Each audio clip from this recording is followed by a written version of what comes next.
Welcome to the Stoic Responder Podcast. I'm your host, Christopher Healy. As a special agent who spent more than 15 years conducting large-scale fraud, money laundering, and public corruption investigations, Stoic philosophy provided a mindset edge that became the foundation of my professional success. My mission today is to share those same ancient mindset lessons with you so that you can turn obstacles into opportunities and adversity into advantage. Time to muster up. Folks, welcome back to the Stoic Responder Podcast. Today is episode 47, Go Out and Get It. Before I get started with the episode, I want to take a moment to tell you about my favorite 501c3.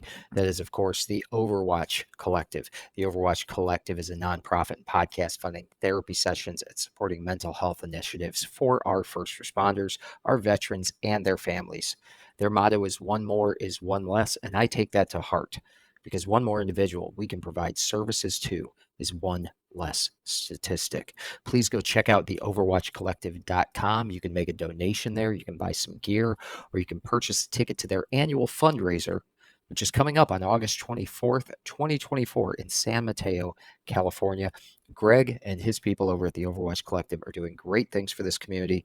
Please, please, please, if you're not already doing so, check out the Overwatch Collective and support their efforts to support our community. All right, as I said, the title of today's episode is Go Out and Get It. Let me start you out with a quote from Epictetus. God laid down this law saying, if you want some good, get it from yourself.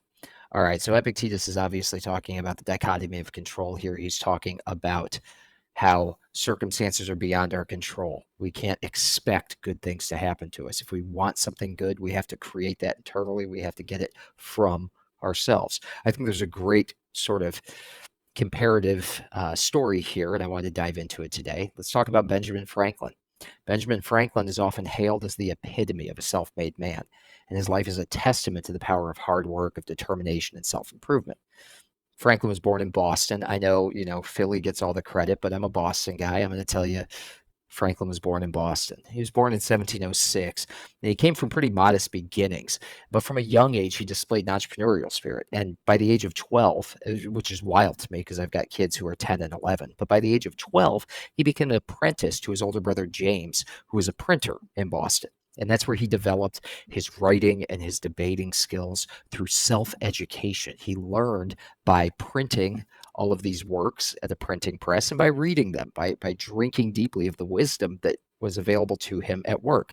And that laid the foundation for his future success. Now, despite having only limited formal schooling, he continued this self-education throughout his life. He devoured books, he devoured treatises, he devoured other people's thinking, and he taught himself various subjects.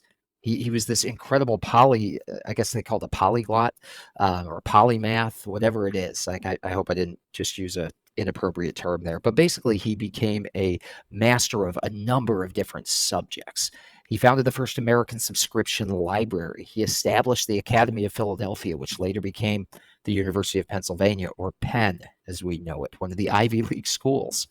And by the time he became a key figure in the American Revolution and played an instrumental role in drafting the Declaration of Independence, or at the very least recruiting those who would draft it, Thomas Jefferson and John Adams, by the time he came to that point of his life, he was already an old man. He was already world-renowned as an author, as a satirist, as a scientist, as a publisher, as an inventor, as a statesman. He had done all these incredible things and had accomplished so much in his life because he had a deep commitment to self-improvement. At a young age, Franklin laid out for himself a system of virtues, and he made a daily effort to practice those virtues. Now, we talked about this yesterday. We talked about actions. We talked about deeds, not words. We talked about acta non verba. That is exactly what Benjamin Franklin did. He laid out a system of virtues. He didn't just talk about these virtues. He didn't just leave them as words on his wall to aspire to. He made a daily effort to practice them. He kept a journal to track his progress and hold himself accountable. We do that here. We write down a journal entry every day. We ask ourselves, are we living our philosophy? Are we embodying our philosophy? Are we doing what we said we're going to do? Are we holding ourselves accountable? Seneca did the same thing. He famously asked himself 3 questions at the end of every day. What did I do right? What did I do wrong? What will I do better tomorrow? Or some version thereof, right? He gave himself a grade every single day. Franklin did the same thing. I do the same thing when I go into my gym in my garage. Every single day, I check that box there on my whiteboard, reminding myself, you had to accomplish these tasks today. You have now checked that box. So we make a daily effort not just to know what these virtues are, but to make a daily effort to practice them and keep a journal tracking that progress and holding himself accountable. In that way, he dedicated himself every single day to becoming a better, more complete, more thorough person. Now, the enduring effort led to tons of lessons. But one of the great lessons we can take from Franklin's life and success is that consistency of purpose and consistency of effort over time can overcome even the most humble and meager beginnings. Said another way, as Epictetus tells us, and as we quoted at the beginning, if you want something, go out and get it. Folks, I'm going to leave you with the journal prompt today to get you thinking about this. We can't all be Benjamin Franklin. We can't all, as the Stoics said, we can't all be Cato. We can't all be Franklin.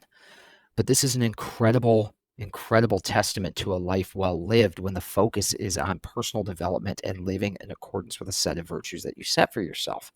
But it all begins with a single question. We have to ask ourselves first and foremost, what do I want from myself?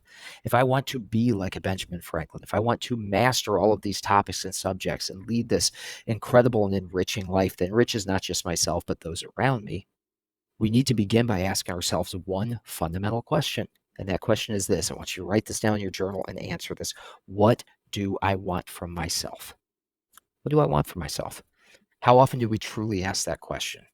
We really should be asking on a regular basis because, as Seneca has told us in the past, as we've discussed on this podcast, if you don't know to what port you are sailing, no wind is favorable. In other words, before you get out, before you get in your car, you take that road trip, you're plugging in your end destination into your Apple Maps or your Google Maps or your MapQuest or whatever. If you're not aware of what you want from yourself, as Franklin was, how can you ever expect to get there? So ask yourself this today, what do I want from myself? Folks, thanks so much for listening.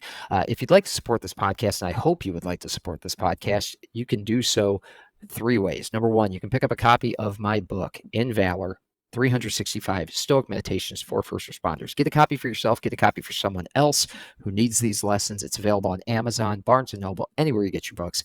It's available on Kindle and Nook for instant download right now, if that's what you prefer, but it's also available in the paperback edition as well. You can pick up a copy. It's about 400 pages long. It's a great book. You can take notes. You can do the journal entries in the book if you want to. You can highlight sections. I highly recommend that you do that. It's available on Prime. You'll have it in like 2 days. And if you get it, you can practice this philosophy daily, just like Franklin was practicing his philosophy on a daily basis. This book's going to give you quotes, contextualization, and directly relatable content that you can apply to your life and your job.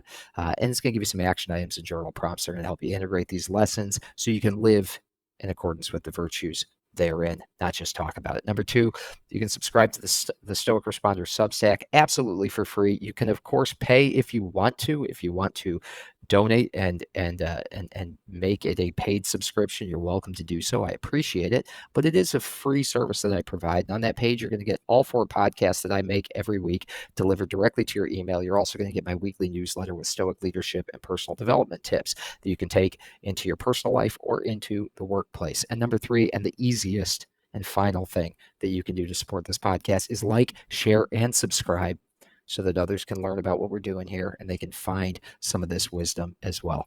Thanks so much for listening. I got 2 more episodes for you this week. Until next time, folks, you are How to Roll. Thank you for listening.